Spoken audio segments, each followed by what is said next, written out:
Well, what can I say? Starfield starting predictably as strong as you would expect. We didn't get a Starfield review copy, and neither did many other outlets. Here's why. Okay, well, why didn't they get a review copy? I guess we'll look it up and we'll find out why. Bethesda is withholding Starfield review copies in the UK. Many websites will be unable to review Starfield as Bethesda refuses to send out advanced copies. And then Metro, Gaming, Microsoft are rich bullies, so of course Xbox has won with Activision Blizzard. Readers feature. Maybe I'm going to have an unpopular opinion here, but I really don't think it's such a huge W whenever people just don't, whenever they're not given access to review content because they provide unfavorable coverage. True! Dude, this is so true. I was gonna say that.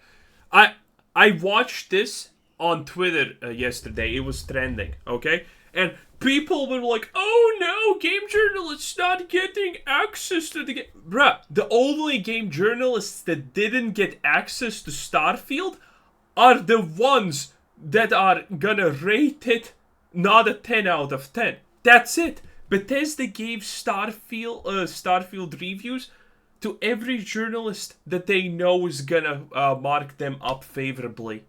They did not give a single review copy to a single outlet. That is not gonna instantaneously just give them a 10 out of 10. So you know what to expect from this game. I find this to be like a very dangerous road to go down. I think that if you want a review copy and you're not going to break the rules of the embargo or the NDA, I don't think that you should be denied a review copy. I don't like the idea with companies playing favorites. And here's the worst part about this. I think these people are pieces of shit.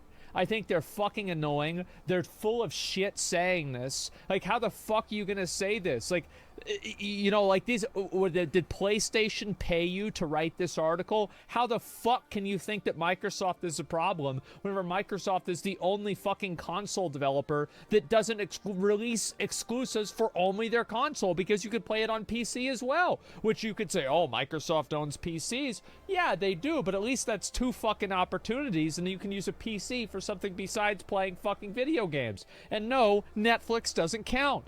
You want to fucking go and sit here and complain about Microsoft whenever Sony's been doing this for years and way worse? Where the fuck is Bloodborne? Bloodborne came out 5 years ago and it's still stuck on the PS fucking 4. Yeah, that's fine. You've got that's Nintendo fine. that, like, guys, listen, if you talk about Mario, they'll sue you. Okay, what the fuck is this? But somehow Microsoft is the problem. Get the fuck out of here. These people are absolute fucking clowns. They have no credibility and they're totally wrong. But they deserve a review copy of Starfield because they are a journalistic outlet, and I think everybody should be given that opportunity. And I don't want to see developers playing favorites, because I think that will lead to access journalism and a decrease. I mean, that's already here. I don't know what you're talking about. It's already here. That's why we have a name for it, access journalism, which you just said. That name only exists because stuff like this is happening, okay? Overall quality of the products and the reviews that we receive. Even these clowns. That's what I think. I mean, to be fair, Kotaku probably still does not deserve a, review copy because it's Kotaku. Don't deserve anything? That's not the conversation. Actually, I think that they do. I do, actually. I disagree with that. I think the idea that, because what are review copies in service of? I wonder if he asked for a review copy and didn't get it. Because he does ask for review copies, as much as I know, for games and stuff like that, early access and that sort of thing. So maybe he's actually just being mad that he didn't get one. I don't know. Are review copies in service of the website, or are they in service of the audience? Both. Are they in service of the consumer? Without question, because both. They are fundamentally in service of the consumer. Incorrect. Because both. The consumer is the one that perceives values, and then they look at the article and they watch the article. Both. Oh yes, obviously it helps. It helps these websites, but it helps the websites because it helps the consumer. Because if it didn't help the consumer would never go to the website. It's a marketing tool?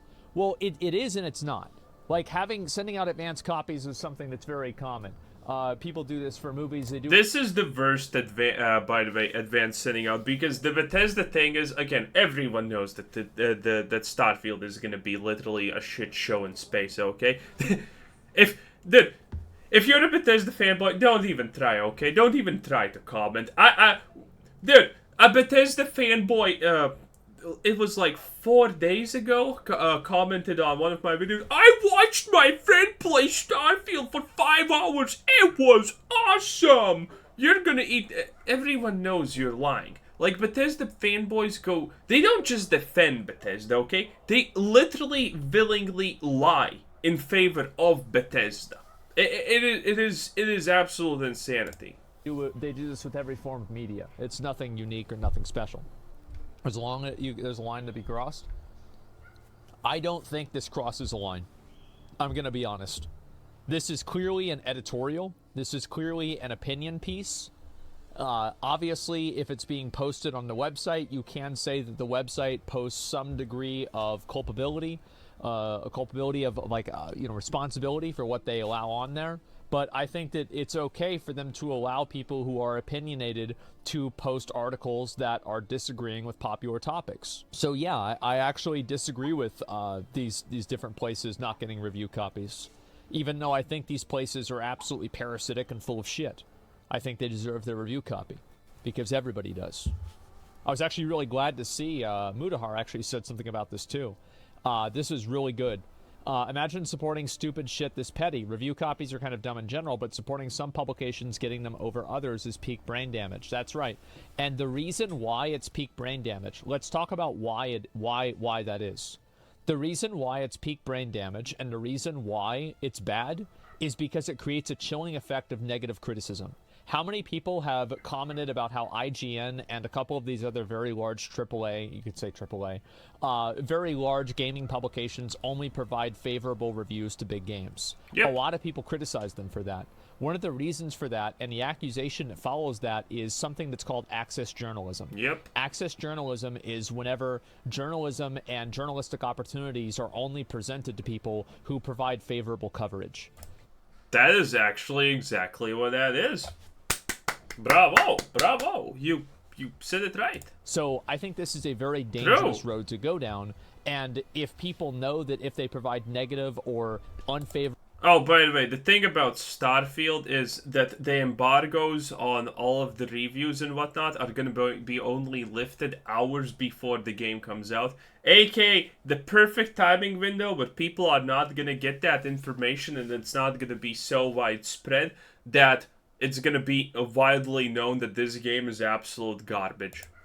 Favorable coverage towards certain types of games or different types of events in general, what it will create is it will create a distortion of what reality is. And that distortion will be created by the publisher, and it will distort what the consumer, you, the person, knows about the game.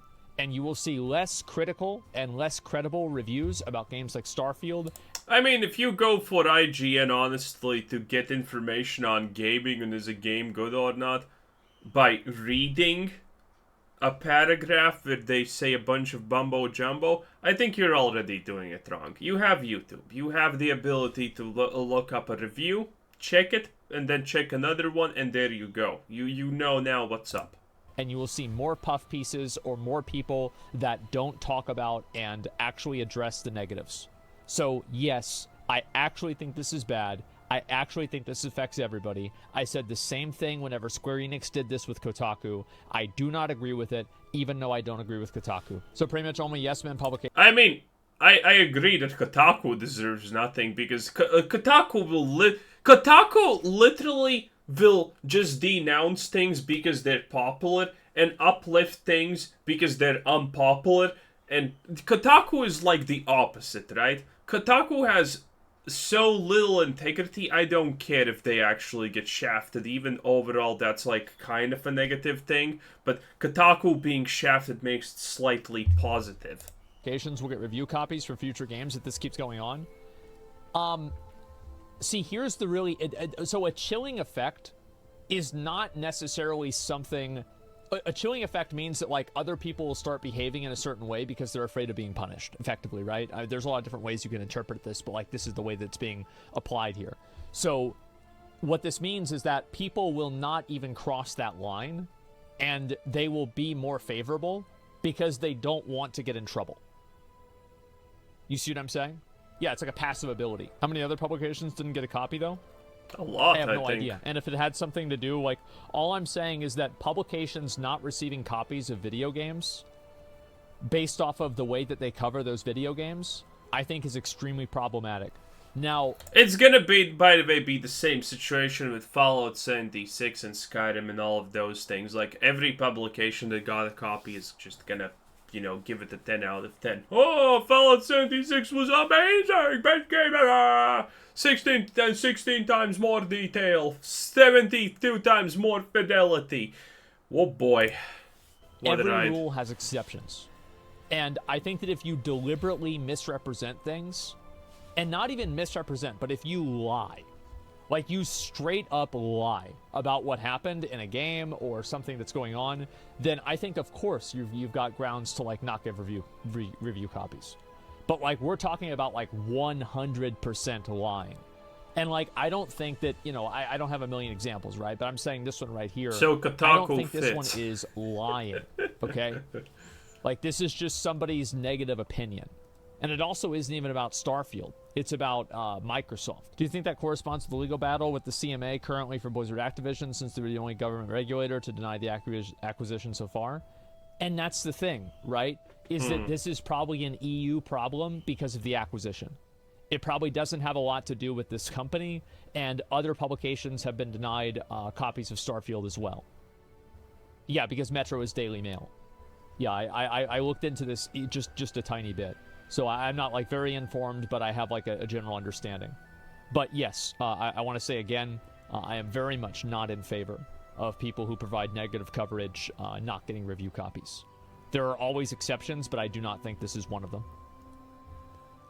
Nintendo took Kotaku off their list because they broke NDA with Zelda.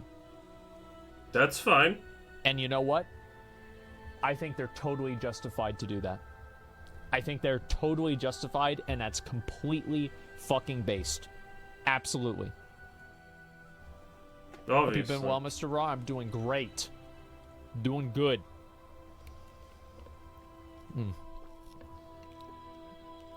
Yep. Kotaku's clowns? Yep, absolutely. Based? Yes, very based. Based on these nuts? Yeah, true. Yeah, it's one thing if it's an NDA issue or tabloid like Source, but review copies shouldn't be held back. True. I definitely agree. 100% of smaller YouTubers and creators have received Starfield review codes. Yeah, I have not. I don't really pursue getting review codes. I know some guys do, like Force gets a lot of review codes. I have never pursued this. I've never tried to get any. I played a couple of games under NDA. I played Palia. I think he has played a lot, if I remember correctly. Under NDA. Am I wrong? I think I played, 2 other games under NDA. Maybe actually just one, but that's it. So, like, I don't like doing that because I like for my first impressions of a video game to be on stream. Isn't this like me complaining I don't get an early copy? Well, no, because you're not a publication. And so, yeah, of course, you're not a publication. So, yeah. We live in the same world as this dude. We live in the same world with this dude. Okay. So what's this? Why is Kotaku based for being blacklisted by Nintendo for breaking NDA? Because an NDA was... Because it's an NDA! What does that even equate? How is that even how dumb do you need to be to ask that kind of question? A legal agreement that Kotaku agreed that they would uphold, and it's also, like a literal legal contract. So, like, for example, Kotaku saying that Nintendo is racist because Link isn't black, or something like that, this is an opinion.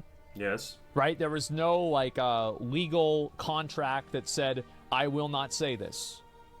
But, like, literally breaking a legal contract and breaking an NDA and then doing it anyway is a massive violation of their trust. Okay, let me explain in a language that's actually understandable, okay? NDA just means you can't talk about stuff, okay? An NDA can be you can't talk about things for this week. NDA can be you cannot talk about this thing that we're showing you for a year. NDA can be you can talk about this thing, but you cannot mention this specific part of the thing. An NDA is just a non-disclosure agreement, and that just means you can't talk about something openly, okay? Or, well, actually, it's not just openly, it's also supposed to be on one-on-one conversations, but, you know, everyone knows that's being broken. But you're not supposed to, go and write a blog about something under NDA. NDA just means you can't talk about it. That's the simple explanation. I have no idea what he's trying to say here. It's like, for example, if they had just published the entire game on their website. Or not publish the game, but like publish an entire playthrough of the game on the website before the NDA was over. So yeah, I mean, if you don't understand the difference between... Oh yeah, and obviously if you can't talk about something, you can't also show something. Well, it's not necessarily, again, show. You can be under an NDA. It's just, NDA means we give you this, but there's certain things that you can't talk about now, maybe ever, or whatever, you know? It's just limitations. Unfavorable coverage and breaking an NDA. I mean, I really don't know what to tell you. Yeah, I mean, come on, it's totally different. Buy mech game, look inside, Yep. mech. Only bought this game because it was advertised to have been made by Elden Ring developers. The moment I saw mechs, I just quit immediately. There is no way it's even going to be half as good as Elden Ring, especially without Miyazaki at the helm. Going back to Baldur's Gate 3, and then I'll have Starfield to feast on. Starfield 0.1 to feast hours on. record. Jesus. Well, that's probably enough. I'll have Starfield videos to feast on because yesterday we saw so many leaks and things about it. It's like you can't even travel to some planets, you know. It's that type of situation for realism or whatever type of reasons. We had some screenshots of planets. It's like, okay, you land on that 90% planet that has nothing on it. Guess what? There's literally nothing on it. Why do you need to make a whole planet if you're just going to be in this small corner of the planet because there's nothing anywhere on the planet? It's going to be crazy. And Skyrim and Bethesda fanboys are going to be like, best thing ever. The mods are going to fix it. I hate you so much. Enough for him to get to the, Wait, he probably didn't even get to the helicopter. What? What the hell? What the fuck is this? He got to the titles. Yeah, dude, he's on the menu. Because, like, 0.1 hours, that's 6 minutes. Yep. Are you fucking kidding me? It's just that 6 minutes you played the game. DSP? No, dude, I watched DSP beat Balteus. He did. I was astonished. DSP, the legend. Yeah, he might finish. I think he'll finish the game. It'll take a while, but he'll finish the game. Let's see this here. How do these people even get dressed in the morning? I don't know. Once again, another poor soul who's full retard. Never go full retard. Here's the thing, guys. After playing Armored Core, I beat the game, and I played a lot of the PvP. Okay. I'm going to be real. Is it good? I think the PvP in Armored Core is the best PvP FromSoftware has ever done. Low bar, very low bar. Very low bar. However, it is the best. I mean, I don't like the game because I don't like mechs. You know? It's just not a... Well, I shouldn't say I don't like the game, but it's not a game for me, and I completely understand because I don't like mechs. I think mechs are stupid. If a mech is anything but a ball, I think you're just absolutely failed as an engineer or with basic logic. And, well, Armored Core, you know, with its Z-axis maneuverability and, you know, three-dimensional blah blah blahs, whatever you want to call it, I think that game is going to be good on PvP, honestly. I think that game could actually be, like, really, really interesting in PvP, which would be amazing. So, yeah. The duels would be interesting. Surprisingly, no because they would be PvP. seriously yeah, skill-based. Like, it's incredibly well done. Dark Souls 2 PvP is better. Yeah, I remember like every single time that I see Dark Souls 2 PvP, it's at that bridge on the Iron Keep, and somebody gets backstabbed by 20 feet away. Yeah, or something stupid happens. People just want to hate something so they can feel better in their life. I don't know, man. Like, I don't... And, like, by the way, guys, I really think Dark Souls 2 PvP is horrible. I think the game's terrible. I don't think there's any redeeming qualities about it, except for power stancing. But now Elden Ring has that, so there's no redeeming qualities that make Dark Souls 2 special. It's just a bad game. I might play it again as a form of self-harm, but it won't be for a while. That makes sense. It was advertised as the same devs of Elden Ring. No, it wasn't. It was advertised with Robot in Space. I think it was also advertised. I mean, like, dude. Like, that was why I bought it. It's because it was made by FromSoftware. Yeah, well, they didn't advertise it, but, you know, people... I think people just advertised, oh, the same people that made Elden Ring are now making robots. Boo, boo, boo, boo, boo. Let's go. I think that was the advertisement that people did for free. Sounds like an Asmongold take. I love how people say that, but I beat the entire game. What do you mean? I love the game. It was fucking amazing. What are you talking about? It was awesome. Oh, he's gonna Twitch plays purge World that of Warcraft Reddit. is 1 bar of experience away from level 70. Oh, right. I was supposed to watch this video. I forgot. Wait, it's not in my watch list, so what's happening? Oh my god. Huh. And they're leveling fishing. I forgot It's actually about really it. fucking impressive. Dark Souls 2 is punishing. I kind of like it. Oh, I don't mind the. I don't mind that stuff. I just don't like some of the hitboxes and the game design. The jank, yeah. Right. I mean that's really about it. I feel like if you, I think that if Makes FromSoftware sense. went back and they remastered Dark Souls 2 and they took out all of the janky bad design, I actually think that it would be a pretty good game. But the problem is that like there's so many like little intricacies that just make the game play like garbage. And if you went through and you actually got rid of all of those things, like, do you know those guys that like run at you, but they're running this way, but they're going this way? They're like, you know those guys in Dark Souls 2? No. I just want to make sure we all know. No, you know exactly what I'm talking about. In the woods, yes, in the woods. The guys in the woods. Have you ever tried to attack them and then have your sword go like this, turn 180 degrees away? Or like turn like 90 degrees away? Yeah, Lamau, yeah, exactly. Yeah, I got it, yeah. That's bad design. Cool. Yeah, it's just bad design. So like, just get rid of it. Just make it to where it doesn't do that. Just fix the game. That's all. Fix the game, and that's it. Sounds like a you problem? No, it's not. It's a game problem. That's why it doesn't happen in any other future game. Yeah, so that's why. I mean, because it's bad. It's your problem. It is definitely not. Like, I can guarantee you it's not. That's why they fixed it in every other old game, or every game after that. But anyway, I do think Dark Souls 2 would be a much better game if they maybe changed like a couple of things, but overall, just make the game work. That's all. Just make the game work. And if they do that, I think it'll be pretty good.